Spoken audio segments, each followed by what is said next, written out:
깊이 들여다봐야 할 이슈를 짚어보는 시간입니다. 뉴스야 외전 늘 함께하시는 패널이시죠. 김민하 시사평론가 모셨습니다. 안녕하세요. 안녕하세요. 배종찬 인사이트 K 연구소장 자리하셨습니다. 안녕하세요. 안녕하십니까. 네, 대선이 어느덧 82일 앞으로 다가왔어요. 실감이 나세요? 80일이면 이제 세계 일주를 할 수 있는 시간입니다. 그게 이제 그런 시간이기 때문에 아니 82일이면은 이틀이 남죠. 80일간의 세계를 주니까요. 아 그렇구나. 그런 게 네. 있었군요. 그 이제 보니까. 이틀은 시사회 출연을 할 겁니다. 저는. 이야, 어떻게 상상을 초월하는 답변을 해주시네요. 네. 그럼 세계 일주 할 수 있는 시간이면은 대선판이 한 몇 번 정도 다 요동칠까요? 그래서 인간의 시간으로는 얼마 안 남았는데 선거의 시간으로는 아직 멀었죠. 이게 하루에도 얼마나 몇 번씩 뒤집히지 않습니까? 그러게요. 낮에 잠을 잘 수가 없어요. 낮에 잠깐이라도 잠을 자면은 상황이 완전히 바뀌어 있기 때문에 잠을 잘 수가 없습니다. 낮잠은 안 자는지 모르겠는데 김민하 평론가가 조금 전에 방송 들어가기 전에 자고 있더라고요. 아니, 뭐 사실을 말하셔야 되는데 사실이 아닌 것을 네. 농담이에요. TV를 같이 봤습니다. 네. 네. 아, 저 82일 얘기 꺼냈다 지금 엉뚱한 얘기로 갔는데요. 그만큼 이제 대선 전국이 요동치고 있는 상황인 것 같아요. 네. 가족 리스크가 지금 핵심 변수로 떠오르고 있어요. 두 분은 이런 상황 어떻게 지켜보고 계세요? 저는 예상했던 일입니다. 이번 대선에서는 역대 대선과 다른 거는 그만큼 이번 대선이 복잡해졌어요. 역대 대선은 그냥 우리 지역 사람이면 되는 때가 있었거든요. 87년 대선부터 97년 대선까지는 지역이 기준이었죠. TK와 PK와 호남이 한 번씩 대통령 자리를 나눠 가졌어요. 네. 2002년부터 지난 선거까지는 이념 선거였어요. 그래서 국정농단도 중요했고 네. 적폐청산도 중요했고 그리고 반칙 없는 세상도 중요했습니다. 온갖 세상을 다 맛보고 나서 이번 2022년 82일 앞으로 다가온 선거는 과연 정치라는 게 무슨 서비스가 있었지 생각하는 거예요. 그러다 보니까 본질적인 문제를 생각하게 그러니까요. 한다. 저는 이번 선거가 이념 선거의 끝자락에 이익 선거로 변하고 있다. 근데 이 이익 선거에서 국정 운영을 하는 사람이 얼마만큼이나 군림하지 않고 서비스를 할 사람인가가 중요해진 거예요. 네. 서비스맨을 필요로 하는 겁니다. 우먼이든. 그래서 후보 중심이 될 수밖에 없는데 그렇다면 그 후보 중심의 선거에서는 배우자도 중요하죠. 가족도 중요합니다. 그래서 저는 철저하게 이번 선거는 가족의 신상털기 선거가 될 수밖에 없다. 그럴 수밖에 없는 것은 이념은 뭐 더불어민주당 지지층, 국민의힘 지지층이 있겠지만은 MZ세대 여성 중도층이 중요하다고 그러잖아요. 네네. 이들은 철저하게 그걸 봅니다. 그래서 후보자 선택하는 거지 배우자 선택하는 거 아니에요. 천만의 말씀입니다. 이번 선거는요. 철저하게 들여다봅니다. 네. 조금 전에 누구 흉내낸 거예요? 김종인 위원장 흉내를 내시려고 그러는 것 같아요. 그런 거예요. 아, 그렇군요. 네. 자, 김민하 평론가 어떻게 보세요? 선거에 항상 이런 국면이 한 번씩 오는 것 같아요. 끝을 보여주는, 밑바닥의 끝을 보여주는 이런 국면. 그래가지고 역대 선거들 생각해 보면은 뭐 아들, 뭐 형님, 무슨 뭐 해가지고 뭐 배우자 해갖고 온갖 논란들이 한 번에 나오는 그런 이제 국면들이 있는데 지금 그 국면이 온 것 같고. 근데 이제 말씀하신 대로 그런 측면은 분명히 있습니다. 기준과 어떤 유권자들이 선택할 수 있는 어떤 근거나 이런 것들이 다 희박해지고 이종격투기 같은 선거가 됐는데 그게 이제 이 말씀하신 대로 이제 이익 선거의 일면이다라고 볼 수도 있겠지만 또 이런 특징이 있는 것 같아요. 이제 어떤 개혁이라든가 이런 대의 명분에 치중한 정권 다음에 오는 선거는 사실 이익 선거의 이 이익 투표 성향의 어떤 그런 것들이 컸습니다. 이게 예를 들면 네. 참여정부 다음에 이제 이명박 대통령이 집권을 하잖아요. 네. 그 선거가 사실은 이익 투표가 굉장히 강했던 선거거든요. 경제라고 하는 게 가장 큰 화두였었죠. 그렇죠. 근데 그럼에도 불구하고 그때는 이념과 노선이 결합돼 있었던 게 어쨌든 전 세계적으로 이제 나름대로 이제 전 세계적으로 따라가야 되는 어떤 이 트렌드가 있는 거고 경제 정책이든 뭐든지 간에 네. 그걸 얼마나 따라갔느냐에 대한 어떤 논쟁이나 이런 것들이 있었거든요. 그래서 뭐 한쪽에서는 이명박 대통령이 신자유주의다 뭐 이렇게 얘기를 하고 그게 옳으냐 그르냐 뭐 이런 걸 가지고 논쟁을 했는데 이번에는 이제 그런 것도 없어요. 이 전 세계적으로도 뭐가 맞는 해법인지가 없고 그리고 지금 이제 이 대선 후보들도 경제면 경제, 정치사회면 정치사회 뭐가 맞는 해법이라는 게 제각기 다 다르기 때문에 결국 유권자들이 판단할 수 있는 기준이라는 거는 이 사람이 얼마나 흠이 없는 사람이냐가 최종적인 어떤 기준인 것처럼 지금 이 국면에서는 남아버린 거거든요.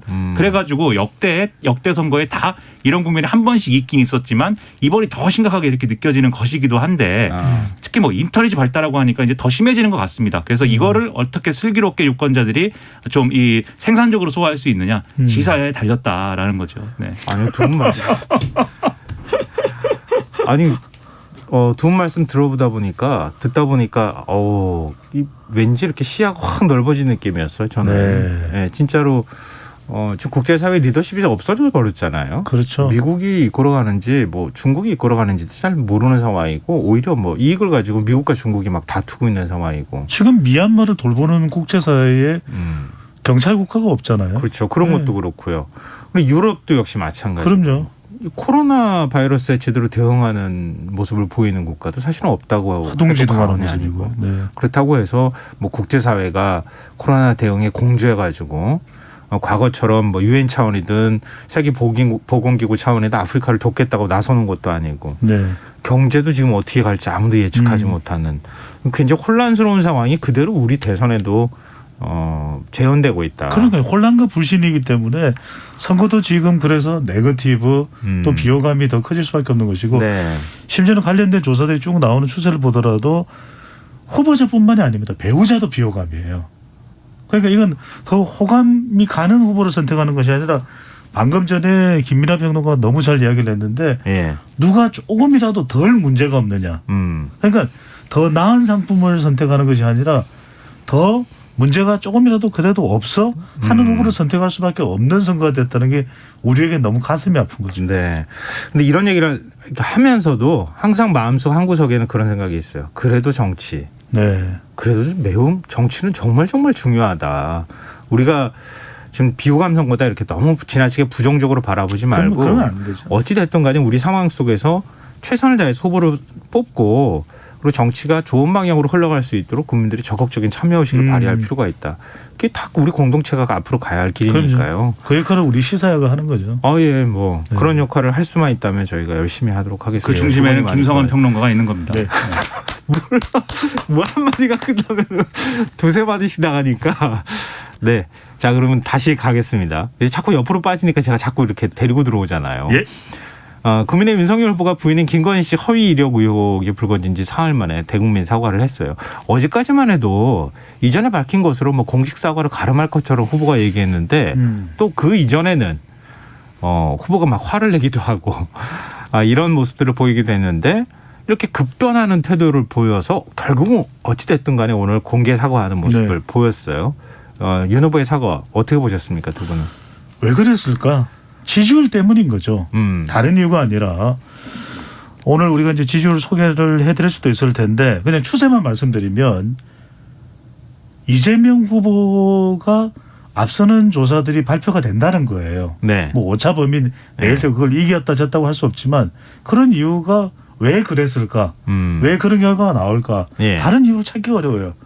김종인 이준석 두 인물 간의 갈등도 봉합이 됐잖아요. 네. 정권 교체 여론이 조금이라도 더 높은 결과로 추세적으로 또 나타나고 있잖아요. 그렇다면 윤석열 후보가 딱히 불리할 이유가 없거든요. 불리하다면 뭔가 후보자와 관련된 어떤 이슈가 후보자의 지지율에 타격을 주고 있는 것이거든요. 네. 다른 사람이 없습니다. 배우자 김건희시거든요. 네. 이게 영향을 미치고 있다는 거죠. 왜냐하면 사과라는 것은 자기 지지층은 크게 안 변할 거예요. 국민의힘 지지층이나 보수층에서 윤석열 후보가 또 김건희 배우자가 아주 잘못했다 이렇게 생각은 하지 않을 겁니다. 결과적으로는 이번 선거에서 중요한 MZ세대나 여성 중도층이 중요한데 사과는 이런 것이죠. 뭐가 실질적으로 문제가 있고 어떤 부분이 잘못됐고 누가 나와서 사과를 해야 되냐. 그러니까 이번 사과에서 핵심은 신충정입니다. 신속해야 되고 네. 충분해야 되고 정확해야 됩니다. 네. 그럼 국민들은 묻습니다. 두 가지 알고 싶은 거예요. 하나는 짧게요. 한국게임산업협회의 재직증명서가 원본이고 발부 대장에 나와 있는지 하나. 또 하나는 2004년 서울 애니메이션 페스티벌 원본 상장을 보여달라는 거예요. 네. 이걸 보일 수 있으면 정치적 공세가 되는 것이고 너무 지나치게 윤석열 후보의 배우자를 몰아붙인 것이고 그것이 아니라면 김건희 씨는 석고 대제를 해야 되는 거죠. 아니 근데 이게 사실 참 국민의힘 선대위에서도 대응하기가 참 쉽지는 않을 거예요. 만약에 국민의힘 선대위 안에 들어가 있다고 하면은 이 허위 이력 의혹이 뭐 18가지라고 얘기하고 있는 상황이잖아요. 네. 그러니까 자고 나면 지금 새로운 의혹이 나오고 있는 상황에서 그러면은 저 어제까지 윤석열 후보가 보였던 것처럼 구체적으로 우리가 사실관계를 확인한 다음에 사과를 하겠습니다. 그렇게 해야지 사과 한 번으로 끝나지. 사과했는데 또 나와. 계속 이런 식으로 가면은 후보가 계속 사과할 수는 없는 거잖아요. 아마 그런 것들을 좀 의식하지 않았을까 하는 생각도 들기는 해요. 근데 어찌됐든 간에 그렇게 구체적으로 사실관계 확인하겠다고 한 지 하루 만에 지금 공개 사과를 했거든요. 이거는 어떤 고민이 있었다고 보십니까? 그러니까 당내에 이것은 조기에 어쨌든 한번 끊고 가야 된다라는 의견들이 이제 강했을 겁니다. 그걸 위해서 윤석열 후보가 사과를 해야 된다는 의견이 많았을 텐데 근데 오늘 나온 사과라는 거는 사실 이 사태 직후에 했어야 되는 얘기예요. 사실 윤석열 후보가 이런 이제 어떤 국민들에게 심려를 끼쳐드려서 죄송한 것이고 그리고 이유가 뭐든지 간에 이 상황 자체가 이제 우리에게 문제가 있는 게 맞다. 그런데 이제 뭐 구체적인 그런 것들은 더 우리가 더 찾아봐가지고 더 책임져야 될 부분에 대해서 명확히 하겠다. 뭐 이렇게 하는 사과라는 것은 첫날 했어야 되는 건데 근데 그동안에 이제 이 사건 자체가 지금 말씀하신 대로 국회에서 이미 이제 다뤄지기 시작한 그런 허위 이력에 관련된 여러 가지 의혹들이 있었는데 새롭게 보도가 되면서 또 추가가 된 것이기 때문에 이 새로 추가된 이런 의혹 하나하나의 진실성 이런 것도 문제지만 전체적인 맥락을 봤을 때는 김건희 씨가 어떤 예를 들면 강의를 한다든지 어디 직책에 갈 때 항상 자기의 경력을 부풀려 가지고 그걸 상습적으로 계속 해와 가지고 자신의 어떤 지위를 계속해서 좀 이어온 거 아니냐 이런 의심을 갖기에 충분한 그런 맥락들이 이미 형성됐거든요. 그렇다고 한다면 당연히 이런 것들에 대해서 준비가 되어 있어야 됐고 그리고 이런 사안이 또 불거졌을 때 후보가 대국민 사과를 한다든지 이런 전략이 가동됐어야 되는 건데 가동이 안 됐기 때문에 3일 동안 끌어온 거잖아요. 윤석열 후보가 옆에서 말리는데도 불구하고 시간 강사라는 걸 어떻게 뽑는 것인지 한번 알아봐라. 기자들에게 막 호통을 치고. 그래서 뭐 오히려 시간 강사들이 반발하는 공개 성명을 내기도 하고. 애초에 의혹이 이미 악성이었는데다가 대응을 제대로 할 수 없는 상황을 후보가 만들었어요. 그러면 국민의힘 내부에서는 이제 드러난 어떤 그런 갈등 구조까지는 아니었지만 굉장히 많은 사람들이 후보에게 직언을 했을 겁니다. 아마 이거는 대국민 사과를 해야 되는 사안이다. 그렇게 한번 이 끊고 가지 않으면 계속해서 이제 이 사안이 다음 주까지 이어질 때 지지율 하나 견딜 수 있겠느냐. 어제까지도 제가 볼 땐 설득이 안 됐던 것 같고 이 윤석열 후보는 이것은 억울하다. 이 별거 아닌 사안이 여당과 그다음에 어떤 언론에 의해서 너무 크게 부풀려져 가지고 기획 공세가 되고 있다. 이런 의견을 이제 꺾지 않았는데 오늘까지 예를 들면 이제 윤석열 후보가 자기가 자청해서 만든 쓴소리를 듣겠다고 하는 이런 자문위원회 이런 데서도 이제 그런 지적이 나오니까 결국은 그런 지적을 수동적으로 수용하는 형태로 입장을 바꾼 것 같아요.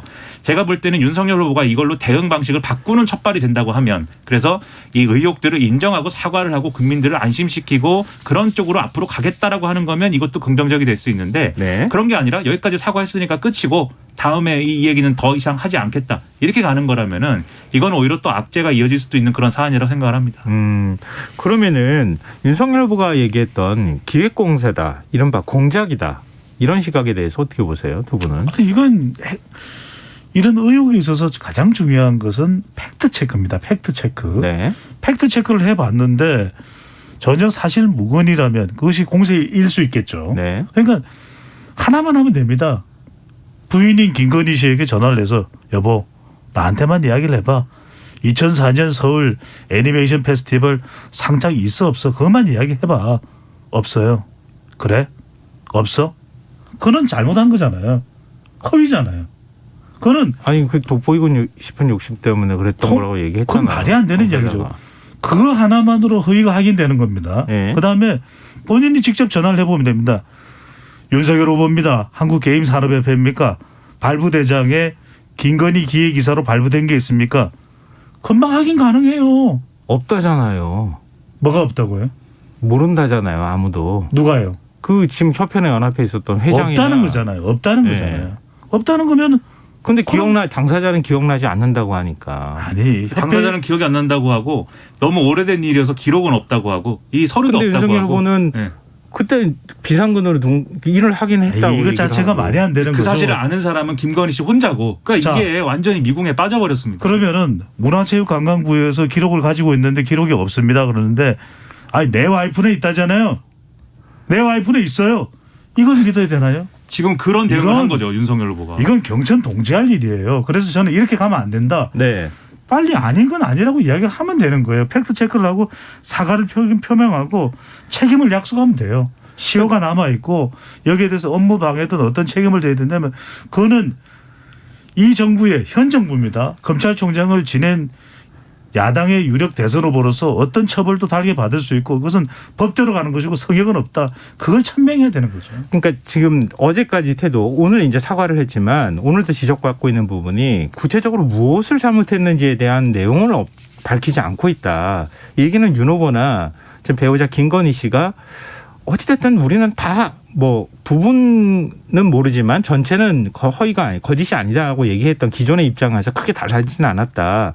이렇게 추정이 가능한 측면이 있는 것 같은데 그러니까 당사자는 진짜 억울하다고 생각하는 거죠. 그러니까 의혹 제기의 시선으로 보는 것도 있을 수 있지만 당사자의 태도는 그런 인식을 갖고 있을 수 있다. 이게 어느 쪽이 맞다 틀리다의 문제를 떠나서 근데 그러니까 당사자가 생각할 때는 왜 나만 이렇게 공격해? 혹시 저게 정치적 의도가 있는 것 아니야? 이게 기획이야, 공작이구나. 이렇게 지금 받아들이고 있는 것 아니냐. 이런 분석에 대해서는 어떻게 보세요? 그러니까 당사자는 그런 이제 반응이 게 맞아요. YTN이 이걸 처음에 보도할 때도 YTN의 한 얘기를 보면은 믿거나 말거나 기억나지 않는다 이렇게 얘기를 하면서 내가 뭐 그 당시에 공직자도 아니었고 윤석열 후보하고 결혼한 상태도 아니었는데 이렇게까지 검증을 받아야 되는 거냐에 대해서 굉장히 크게 반발을 한 걸로 YTN이 보도를 했거든요. 그러니까 그런 생각인 건 맞는데 문제는 당사자가 그런 상황이라고 해서 후보자가 윤석열 후보가 그걸 그대로 이렇게 감싸는 모양새를 취하는 것이 과연 올바르냐 이 문제입니다. 결국은. 왜냐하면 예를 들어서 김건희 씨가 이 윤석열 후보가 검사고 김건희 씨가 피의자다. 서로 부부관계가 지금 아니다라고 하면 이렇게 했겠습니까? 검사의 시각에서. 그렇게 안 했을 거잖아요. 김건희 씨는 이미 압수수색 당하고 뭐 난리가 났겠죠. 근데 그게 아니고 배우자이기 때문에 지금 감싸는 거거든요. 저는 뭐 현실적으로 부부관계에서 배우자를 뭐 이렇게 배우자 입장에 기울어지는 건 어쩔 수 없다고 보지만 지금 윤석열 후보가 어쨌든 가지고 있는 나름대로의 브랜드랄까 이런 게 뭐 공정과 상식 이런 거잖아요. 우리 편이라고 감싸지 않고 또 나와 가깝다고 해서 이렇게 좀 봐주는 게 아니라 어떤 일이든 간에 공정하게 난 처리한다. 이런 거를 내세우고 있는 건데 그런데 과거의 사건까지 다 이제 사실은 맥락을 보면은 윤석열 후보가 사실 이 부분에 대해서 약해요. 왜냐하면 검사 시절에도 검찰총장 할 때도 채널A 사건이나 이런 거에 대해서 제대로 이렇게 수사를 하지 못하도록 한 이런 내용들이 징계 혐의가 된 거고 그게 이제 이게 결정이 된 거잖아요. 징계 결정이 근거가 된 거잖아요. 그 부분은 인정을 한 거죠. 그렇죠. 그게 뭐냐면 자기랑 가까운 검사를 보호하기 위한 거 아니었냐라는 해석도 가능한 부분이거든요. 계속 이런 식입니다. 뭐 윤석열 사단이라는 얘기도 있고 무슨 뭐 보스 기질이 있다는 뭐 얘기도 있고 이런 것들이 다 하나의 맥락에 지금 놓여 있어요. 그러면 이게 어디까지 연결되는 거냐면은 윤석열 대통령이 탄생했을 때 그 대통령의 리더십이란 뭐냐. 자기 사람들 감싸는 것이고 자기 사람이 아닌 사람들에게는 가혹한 것이다. 이렇게 될 수가 있는 거예요. 그래서 이거 전략을 제대로 세워서 이제 대응을 할 문제지 배우자의 얘기라고 해서 무조건 감싸고 드는 것이 전혀 좋은 영향을 끼치지 않는다라는 겁니다. 네. 그러면 이 오늘 사과로 좀 김건희 씨와 관련돼 있는 허위 이력 의혹은 어느 정도 논란이 좀 정리될 수 있을 거라고 보세요? 전혀 정리가 안 됐죠. 정리가 안 된다. 전혀 정리가 안 된 게 아까도 말씀드렸지만 신속, 충분, 정확 여기에 하나도 해당이 안 돼요. 왜냐하면은 지금 전체적으로는 그 뭐 대체로는 허위가 없어요. 이런 이야기를 할 게 아니라 제가 말씀드렸잖아요. 팩트 체크를 하고 사과를 표명해야 될지 여부를 결정을 하고 책임을 약속하면 되는 일이거든요. 근데 팩트 체크가 안 됐잖아요. 그러니까 이건 확인을 하면 되는 거예요. 왜냐하면은 서울 애니메이션 페스티벌을 주관한 곳이 있을 거잖아요. 거기다 대고 내 와이프가 이름을 김명신에서 김건희로 개명한 사람인데 대상 수상했어요. 확인하면 돼요. 그러면 아니면 이건 허위인 거죠. 그러면은 이거는 석고대죄를 해야 돼요. 그래서 석고대죄를 하고 유권자의 평가를 받는 거예요. 책임을 약속하고 2013년에 안양대학이든 서일대학이든 국민대든 업무 방해가 됐다면 그 혐의가 검찰총장이니까 검사니까 너무 잘 알 거잖아요. 시효가 남아있다 수사하시라. 성역은 없습니다. 이 이야기를 해야 되는 거예요. 왜 중요하냐. 지금 반응을 보이는 것은 윤석열 후보는 유력 대선 후보입니다. 그냥 전직 검찰총장이 아니에요. MZ세대 여성 중도층이 영향을 미칠 수 있고 신정아 대한민국 국민들 알 거예요. 신정아. 신정아 학력 위조를 수사했던 담당 검사가 윤석열 후보예요. 네. 그리고 또 하나 중요한 것이 제일 강조하는 것이 윤석열 후보의 경쟁력의 상징은 헌법 정신, 공정 상식이에요. 여기에는 내 가족이든 자녀든 구분이 없어야 돼요. 이재명 후보도 마찬가지예요. 그렇다면 이걸 내 배우자라고 해서 여기에 예외가 있어서는 안 되는 거죠. 네. 뭐 앞으로도 가족 리스크는 계속될 수밖에 없다. 뭐 이런 말씀 좀 해주셨고요. 일단 지금 이제 국민의힘 윤석열 후보와 관련되는 얘기를 좀 해봤는데 민주당 이재명 후보 역시 가족 리스크가 좀 발생했어요.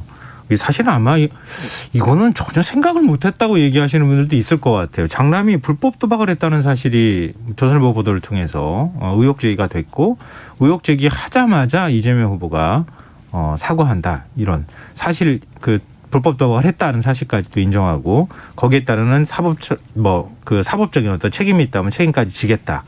뭐 이런 입장을 밝혔는데요. 물론 윤석열 후보의 사과의 태도하고 비교하자면 좀 비교가 되는 것도 사실이긴 하지만 그렇다 하더라도 지금 이걸로만 끝난 게 아니라 불법 마사지 업소에 좀 드나드는 거 아니냐. 이것도 사실 본인이 직접 올린 아들이 직접 올린 글 때문에 지금 이렇게 추정을 하는 거고 아직 뭐 사실 확인이 된 건 아니지만 이렇게 계속 꼬리를 물고 또 이어진단 말이에요. 그러면은 지금 윤석열 후보의 리스크도 있고 이재명 후보의 리스크도 있는 이런 상황이 지금 돼버린 거라고 보이거든요. 이재명 후보의 이 가족 리스크 어떻게 보세요? 일단 도박하고 그 성매매 업소로 의심되는 그러한 이제 문제는 대응이 달랐기 때문에 순차적으로 말씀드리면은 도박에 관한 문제는 제가 볼 때 이재명 후보가 적절한 대응을 했다고 생각을 합니다. 보통 이런 문제가 불거지면은 후보는 뭐 확인해 보겠다고 하고 그동안에 지지자들하고 그다음에 당 사이에 이 글을 올린 사람이 이재명 후보의 뭐 장남이 많이부터 시작을 해가지고 뭐 사실 확인을 해봐야 되는데 시간이 걸리고 이러면서 계속 뭐 이렇게 논쟁을 벌이고 이런 게 사실은 그동안의 일반적인 선거 문법인데 그러지 않고 후보가 어쨌든 사실 확인을 해보니까는 이것은 장남이 올린 게 맞다. 그래서 이거는 이제 사과하고 법적 책임을 져야 될 일이 있으면 지겠고 그다음에 나아가서는 이게 도박 중독 같으니 여기에 대한 치료도 하겠다. 그러니까 뭘 잘못했고 어떻게 책임질 것이고 그다음 후속 조치 어떻게 하겠다라는 게 명확히 들어간 사과예요. 저는 그런 사과가 필요하다는 거예요. 윤석열 후보도.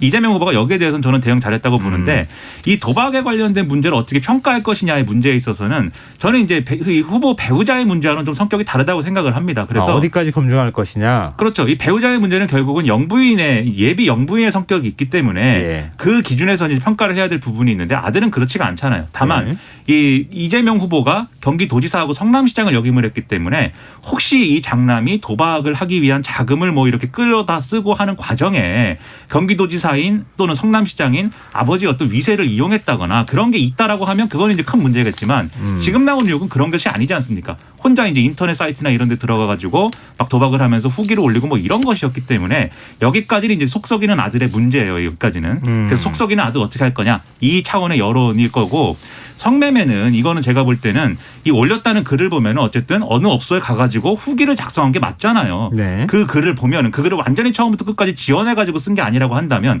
지금 뭐 여당 일각에서는 지원해서 쓴 거일 수도 있다라고 얘기를 하는데 그건 상식적이지 않은 얘기 같고 그렇다고 하면 적어도 그 업소를 가가지고 뭔가를 이제 한 것은 맞습니다. 그런데 요즘에 제가 뭐 이런 분야의 얘기는 잘 모르지만 좀 찾아보니까 요즘에 이런 분야의 문제들은 이제 뭔가 이제 합법과 불법의 경계에서 막 이렇게 영업을 하고 그런 일들이 많은 것 같아요. 그러면 지금 이제 이재명 후보의 장남이 얘기하고 싶은 것은 그 합법과 불법의 경계에서 나는 합법이었다를 얘기하고 싶은 건데 근데 그거는 수사와 재판의 논리입니다. 수사와 재판을 받을 때는 그렇게 판단하는 거지만 정치와 선거와 윤리의 문제에 있어서는 결국은 성매매 업소를 이용하려고 했는데 안 된 것이거나 어쨌든 하려고 한 그 맥락 안에 있는 거거든요. 그러면 이 문제를 이재명 후보가 아들 말을 들어봤는데 성매매가 아니라고 합디다 이렇게 얘기하는 걸로 끝내면 안 되는 거죠. 아들이 그런 행위를 한 거에 대해서 나는 어떻게 생각하고 이걸 어떻게 해소해야 되겠다라는 해결해야 되겠다라는 이런 얘기를 해야 될 필요가 있는 정도까지 나왔다고 저는 생각을 하는데 그 점에서 성매매와 관련된 이 문제에 있어서는 이재명 후보의 대응이 좀 저는 아쉽다고 생각합니다. 근데 그거는 조금 이제 그 오해 소지가 있기 때문에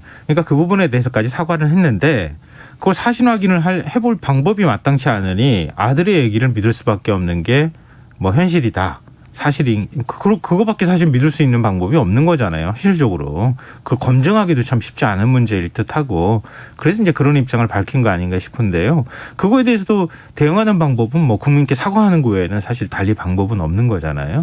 그러니까 그 사건에 대한 이 후보로서의 평가가 있어야 된다는 것이죠. 그러니까 이게 윤석열 후보처럼 지금 국민들이 이게 시끄럽게 하는 왜 이 마음을 아프게 하느냐 논란이 되고 있습니다에 대해서 사과를 하지만 뭐 그 나머지에 대해서는 모르겠다 이게 아니고 예. 이 상황 드러난 상황들에 대해서 이것만으로도 사실은 확인되는 것들이 있으니 예. 거기에 대한 후보의 평가가 있어야 된다는 것이죠. 평가라는 게 네네. 평론하라는 게 아니라 네. 본인의 이제 입장과 이 해결 방법이 있어야 된다는 거죠. 저는 네. 이번 대선이요 왜 네. 이렇게 가족이 중요할 수밖에 없냐. 예. 왜냐하면 더 이상 이제 유권자들은 후보자들의 말을 믿기가 어려워지는 거예요. 아. 왜? 예. 여성이 어떻다, 또 MZ세대가 어떻다. 자기 가족부터 먼저 관리가 돼야죠. 왜 그러냐면은 지금 이재명 후보의 아들이 불법 도박을 했다. 이건 인정이 된 부분이잖아요. 네네. 그죠? 이 부분도 인정했으니까. 여하튼 우리가 불법 도박 중독 문제, 예. 청소년들의 문제 이런 부분에 대해서 이게 야기될 수밖에 없고 또 우리가 주목할 수밖에 없는 이유입니다. 두 번째, 성매매 의혹과 관련된 부분은 수사를 하면 돼요. 진위 여부를 가리면 돼요. 이제 후보자의 아들이고 후보자의 가족이기 때문에 자유롭지 못한 것입니다. 검정의 잣대로부터. 그리고 여기서 뭐가 중요하냐면 이재명 후보가 아무리 MZ세대 이야기를 하고 20대 30대의 고통이 뭔지 이야기한들 아들이 뭘 원하고 아들이 왜 불법 도박 사이트에 들락날락거리면서 200여 개의 글을 올리고 마사지 업소 관련해서 글을 올린 거예요. 아들의 마음은 몰랐던 거예요. 온라인 플랫폼에서 온라인 비대면 공간에서 이야기하면서 우리 아들이 그럴 리가 없을 텐데요. 누가 한 명이 이야기를 합니다. 그런 이야기 가짜 정보일 가능성이 높고 무슨 이야기냐. 자기 아들 마음 이해도 못하는데 어떻게 MZ세대를 이해를 하고 여성의 마음 아내의 마음도 이해 못하는데 어떻게 여성의 마음을 이해한다고 공약을 발표하고 이게 다 유권자들이 볼 때는 거짓부렁으로 보이는 거예요. 그래서 뭐가 중요하냐. 이재명 후보와 활발하게 동반 행보를 한 김혜경 씨의 경우에도 이렇게 이야기를 할 수 있는 겁니다. 아들이 저렇게 뭔가 마음이 허전하고 뭔가 어딘가에 마음 둘 때가 필요했는데 엄마가 조금이라도 더 대화를 했었어야 되는 거 아니냐 이런 생각을 할 수밖에 없는 것이거든요. 그러니까 뭐가 중요해지느냐. 저는 뭘 했고 또 이것이 무엇이 문제고를 떠나서 후보자들이 과연 국가를 운영해야 될 사람들이 수신제가 치국 평천하에서 재가가 됐느냐. 이 부분을 윤석열 후보고 이재명 후보 따져볼 수밖에 없을 것 같아요. 네, 자연스럽게 이제 후보 가족과 관련되는 부분 아까 이제 김민하 평론가가 언급하셨던 것처럼 도대체 가족은 어디까지 검증해야 될 것이냐. 그러니까 예를 들면 영부인의 경우에는 같은 세대를 구성하고 있는 특히 이제 대통령하고 함께 정치 행위를 해야 할 대상이잖아요. 근데 자녀 같은 경우에는 독립생계를 꾸리게 된다고 하면 그러면 사실은 다른 사람이 되는 거잖아요. 국회의원 같은 경우에도 재산 공개 대상도 안 되는 건데 어찌 보면. 근데 그런 면에 있어서의 시각이 일부 있을 수 있을 것 같고. 근데 뭐 조홍천 의원이 얘기했던 것처럼 국회의원까지는 그렇다 하더라도 대통령은 훨씬 더 엄격한 기준으로 가족을 검증해야 되는 것 아니냐. 이런 시각도 좀 있을 것 같아요. 뭐 부모로서 얘기하면 저도 아이가 방문 닫고 들어가서 방 안에서 무슨 얘기 뭐 하는지 잘 몰라서 사춘기 겪은 부모들 아마 비슷한 얘기를 하기도 할 것 같은데 참 어려운 문제이기도 한 것 같아요. 두 분은 어디까지 어떻게 검증을 해야 맞다고 보세요? 뭐 김건희 씨와 관련돼 있는 건 뭐 결혼 전예일을 어떻게 검증할 거냐 이런 것에 대해 가지고 논란이 있었지만 이게 만약에 이제 저희 두 가지예요. 저희 부모님이 만약에 이제 출마를 해가지고 제가 검증의 대상이 됐다. 그럼 어떻게 될 것 같아요? 제가 한 일을 절대 아무도 몰랐을 겁니다. 그 전까지는 논란이 되기 전까지는. 예. 네, 왜냐하면 이제 인터넷 시대가 그런 것 같아요. 제 생각에는. 예. 그래가지고 이걸 뭐 완벽하게 이제 검증의 대상으로 삼을 수는 없는 것이고 동시에 또 제가 아버지로서 또 이 중학교 2학년 된 딸 아이가 저 같이 살지는 않지만 있는데 예. 그 아이가 이제 무엇을 하고 있는지 어떤 생각을 하고 있는지 인터넷에서 뭐 하는지 몰라요. 그건 모르는 겁니다. 그래가지고 이재명 후보도 아마 이 아들이 이런 행위나 이런 삶에 대해서는 저는 몰랐을 것이고 사전에 이제 캐치하기가 대단히 좀 어려웠을 거다라고 생각을 합니다. 합니다. 그래가지고 어쩔 수 없는 부분이 있는데 그래서 의혹이 제기가 되고 뭐 어느 것이 사실이냐 여부보다는 대응을 어떻게 하느냐 그리고 그 사건이 어떤 맥락에 있느냐가 중요한 건데요. 예를 들면 지금 정치권에서 그리고 이제 언론에서의 논의라는 게 뭐 아들은 되고 뭐 배우자는 안 되는 거냐 또는 뭐 누구는 되고 뭐 이런 식인데 그게 아니라 그 사건이 어떤 맥락에 있는 거냐가 중요하다는 거죠. 예를 들면 네. 이재명 후보의 아들이 아니고 사촌이나 무슨 네. 먼 친척인데 이재명 후보가 가지고 있는 어떤 지위나 그런 거를 활용해 가지고 무슨 사건을 저질렀다. 이건 검증의 대상이죠, 당연히. 근데 그렇지 않고 말씀하신 것처럼 아들인데 예를 들면 이제 과거의 대통령들의 아들들도 어떤 경우에 문제가 되고 어떤 경우에 문제가 안 되는 경우들이 있었습니다. 가령 이제 문재인 대통령 아들 준용 씨의 경우에는 야당에서 계속 이런저런 의혹을 막 얘기를 하고 문제 제기를 하려고 하지만 결국은 대통령하고의 연관성이 없기 때문에 없는 문제들로 지금 비춰지기 때문에 그렇기 때문에 문제가 안 되는 거잖아요. 아니 당시에는 문제가 많이 됐죠. 채용 비리다 뭐 이렇게 해가지고 상당히 그건 논란이 이제 많았었죠. 선거 과정에서 있었던 그 문제인데 네. 그거는 만약에 그 채용 비리가 그것도 이 대통령 후보의 아들이 과거에 이 아버지가 가졌던 지위 즉 청와대 민정수석이다. 또는 이제 비서실장이다. 이런 지위를 통해서 이제 어떤 걸 얻었다고 하면 그게 문제가 되는 것이지. 문준용 씨가 예술가로서 무슨 뭐 지원금을 뭐 이렇게 신청해갖고 받고 하는 과정에 대통령 아버지의 영향이 없다고 하면은 그것은 그냥 문준용 씨의 삶인 거죠. 근데 그게 아니라 과거의 사례를 보면은 아들이 문제가 되고 이런 게 김현철 씨라든가 홍삼 트리오라든가 뭐 이런 거 있지 않습니까? 이거는 대통령의 지위를 가지고 게이트에 연루되거나 어떤 국정에 개입을 하거나 뭐 이런 사건들이었거든요. 그러니까 지금 벌어지고 있는 이런 논란이 되고 있는 사건들이 어떤 미래를 예견하고 있는 거냐를 이 후보들이 그걸 얘기를 해줘야 돼요. 그래서 이런 미래가 걱정이 된다면 나는 이런 미래를 걱정하지 않을 수 있도록 하겠다라고 대응하는 게 중요하고 언론과 그다음에 또 정치권이 묻는 어떤 의혹의 제기라는 것도 그런 차원에서 이루어져야지 지금처럼 우리는 배우자 의혹이 있으니까 우리는 장남으로 한번 돌파를 해보겠다. 또는 이재명 후보 우리는 약간 과거사의 어떤 후보의 과거의 스캔들이나 이런 것들이 뭐 걱정이 되니까 배우자를 공격해서 한번 돌파해보겠다. 이런 걸로는 제가 볼 때는 생산적인 논쟁이 어렵다는 겁니다. 굉장히 중요한 점을 지적해 주신 것 같아요. 대통령 집권 내내 친인척 측근 관리 문제가 항상 골칫거리 중에 하나였었잖아요. 그러니까 친인척이라고 하면 거기 이제 아들도 포함될 텐데 뭐 과거에 이제 소통령으로 불렸던 김현철 씨, 김영삼 전 대통령 아들에 관한 문제들도 있고 홍삼 트리오도 말씀하셨던 것처럼 그런 일이 벌어질 수 있는 우려가 있기에 자연스럽게 검증할 수밖에 없는 것이다. 특히 이제 이번에 불법 도박 문제는 이 진짜 이 위법 행위와 관련되는 문제잖아요. 그러니까 더더욱 검증 대상이 된다. 이제 이런 지적도 해주셨는데 영부인은 진짜 어디까지 해야 되는 거예요? 사생활을 또 보호해야 되는 측면이 있잖아요. 아니 그렇죠. 그러니까 관계라는 것만으로 사생활이 지나치게 까발려지는 것은 그건 결코 바람직하지 못하죠. 그거는 사생활이 있는 거니까. 그런데 관계입니다. 대통령의 배우자인 영부인 그리고 유력 대선 후보의 배우자 자격 이거 자체는 문제될 게 없는 거죠. 근데 두 번째는 뭐냐면 의혹이에요. 되는 과정에 있어서는 우리가 이걸 검증할 필요가 있는 겁니다. 국회의원 후보의 경우에도 마찬가지죠. 배우자가 그에게 사채관계가 있다. 검증해야죠. 검증해야죠. 그리고 정말 불법과 또 부도덕한 행위가 있다. 검증해야죠. 그거는 되는 데 있어서 이 사람이 가족까지 포함해서 자격이 되는지 여부를 검증하는 겁니다. 세 번째는 뭐냐면 그러니까 단순히 관계만으로 나는 대통령의 아들이기 때문에 24시간 감시의 대상인데 그건 아닌 거죠. 근데 세 번째는 뭐냐면 아까 말씀하셨던 대로 무엇이 없어야 되느냐. 권력관계. 이게 없어야 되는 거죠. 만약에 영부인이라는 것 또는 뭔가 영부인과 알고 있는 누군가 영부인의 엄마, 장모 이런 관계로 인해서 어떤 이권행위가 이루어지고 있다면 이건 철저하게 맞고 법적인 심판을 받도록 해야 되는 것이죠. 그러니까 단순 관계는 괜찮다는 거예요. 문제는 의혹이 있는 것은 검증을 받아야죠. 굉장히 엄격한 잣대로 우리가 바라볼 수밖에 없다. 이제 이렇게 정리할 수 있겠네요. 지금 여러분께서는 KBS 라디오 김성환의 시사회를 듣고 계십니다. 뉴스 외전 김민아 시사평론가, 배종찬 인사이트 K연구소장 두 분 패널과 함께하고 있습니다. 시간이 많이 남지 않아서요. 우리 여론조사 결과 하나 소개해드리고 그리고 이번 가족 리스크가 어느 정도 영향을 미칠지 간단하게 두 분 말씀 듣고 마무리하면 어떨까 싶은데요. 일단 오늘 발표된 갤럽 여론조사 결과를 김민아 평론가께서 좀 소개를 해 주시죠. 한국갤럽이 지난 14일부터 16일까지 4일간 전국 만 18세 이상 1,000명을 대상으로 누가 다음번 대통령이 되는 게 가장 좋다고 생각하느냐 이렇게 물었는데요. 민주당 이재명 후보가 되는 게 좋다라고 답한 사람이 전체 응답자의 36%, 국민의힘 윤석열 후보가 좋다라고 답한 응답자가 전체 35%, 즉 오차 범위 내에서 그야말로 치열한 접전을 벌이고 있는 것으로 나타났다라는 겁니다.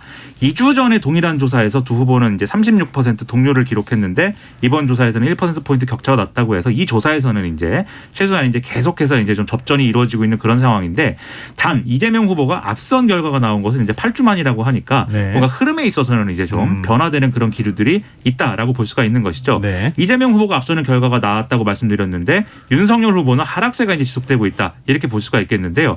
한 달 전에 갤럽 조사랑 비교를 하면은 이재명 후보는 5%포인트가 상승을 한 결과이고 윤석열 후보는 7%포인트가 떨어진 결과라고 하니까 흐름상으로 보면은 이재명 후보는 이제 좀 상승세에 놓여 있던 것이고 윤석열 네. 후보는 하락세에 놓여 있는 그런 상황이었다. 라고 볼 수가 있는 겁니다. 정의당 심상정 후보, 국민의당 안철수 후보를 지지한다는 응답은 각각 5%로 나왔고요. 기타 인물을 택한 응답은 4%, 의견 유보 부동층은 16%였습니다. 자세한 내용은 중앙선거 여론조사 심의 홈페이지를 참조하시면 됩니다. 네. 이번은 여론조사 추이하고 앞으로 가족 리스크가 어느 정도 여론조사에 반영이 될지 특히 중도층 표심에 어느 정도 영향을 줄지 이걸 좀 같이 말씀해 주시면 좋겠어요. 두 분이 한 말씀씩 해 주시면 아마 시간을 마무리해야 될 것 같습니다. 아주 절대적인 영향을 미치고 있고 앞으로도 미칠 것으로 보입니다. 왜 그러냐면 네. 이번 대선이 뭔가 구도로 가느냐 아니면 정책으로 갈 것이냐 생각을 했더니 어느 순간 가족이 핵심이 돼버렸거든요. 예. 그건 계속해서 후보자와 관련된 자격 이 논란이 이번 선거에서는 중심이 될 수밖에 없다. 누가 그래도 조금이라도 더 자격이 있는 사람인가. 그렇다면 여성도 중요하지만 20대 30대에게도 영향을 주고 또 화이트 칼라에게도 영향을 주고 가정주부층에게까지 영향을 주고 중도층도 주지만 서울 지역에도 지금 영향을 주고 있거든요. 네. 지지율이 계속 변화하는 모습을 보이고 있다. 그렇다면 우리가 2002년의 사례입니다. 이회창 후보는 아들 문제를 더 빨리 공개를 하고 그것을 규명을 했더라면 차라리 선거에도 도움이 될 수도 있었을 테고 경선에서 이미 색깔 논란의 시비에 말렸던 이 노무현 후보는 아내에 대해서 그럼 아내를 버리란 말입니까 하면서 유권자의 평가를 받았거든요. 네. 얼마나 이 가족에 대한 공개 또 소통이 중요한지를 알 수가 있는 거죠. 네. 영향을 앞으로 굉장히 많이 미칠 것이다 이렇게 말씀해 주셨는데 김민하 평론가님. 오늘까지 나온 여론조사에 김건희 씨 의혹이 100% 반영됐다고 저는 생각하지 않습니다. 왜냐하면 유권자들의 평가를 하는 기간이 또 필요하기 때문에 네. 그래서 다음 주까지의 어떤 흐름을 이제 잘 돌려놓으려면 윤석열 후보가 네. 제대로 대응하는 게 필요해요. 대응까지도 유권자들의 평가 대상입니다. 그래서 앞서도 말씀드렸지만 김건희 씨가 허위 이력 의혹도 있고 여러 가지 의혹이 있는데 이 배우자가 영부인이 될 경우에 얼마나 주변에 80대 애들이 많이 꼬이겠습니까? 그거 어떻게 될 거냐 이 생각을 할 거거든요. 유권자들이. 그러면 윤석열 대통령이 그거 봐주는 거냐 이런 판단할 거기 때문에 그 판단을 하지 않을 수 있도록 지금의 하락세를 멈추는 게 필요하다. 그래서 이제 대응을 제대로 해야겠고요. 이재명 후보 마찬가지입니다. 상승세가 이 제대로 대응을 하지 않으면 꺾이겠죠. 꺾이겠죠. 그렇기 때문에 만약에 이재명 대통령 시대에 아들이 잘못하고 다니면 이재명 대통령 어떻게 하는 거지? 여기에 대한 답을 주는 그런 대응을 할 필요가 있다. 이런 생각입니다. 네. 두 분 말씀 들어보니까 다음 주 여론조사 추이가 어떻게 나오느냐 이게 아마 연말 전국 지나가는 여론조사 추이를 가늠할 수 있는 굉장히 중요한 시점이 바로 다음 주가 될 것 같다 이런 생각이 드네요. 근데 다음 주 여론조사 결과 가지고 우리가 다시 한번 좀 분석해보는 시사회를 시간. 놓치면 안 됩니다. 네, 알겠습니다. 한시도 놓칠 수가 없어요. 네. 네. 아유 마지막으로 이렇게 호방한 웃음 들으면서 시사 프로그램계의 블록버스터입니다. 좋네요. 자 뉴스의 외정 오늘 여기까지 하겠습니다. 지금까지 배종찬 인사이트 K연구소장 김민하 시사평론가 두 분과 함께했습니다. 고맙습니다. 고맙습니다. 감사합니다.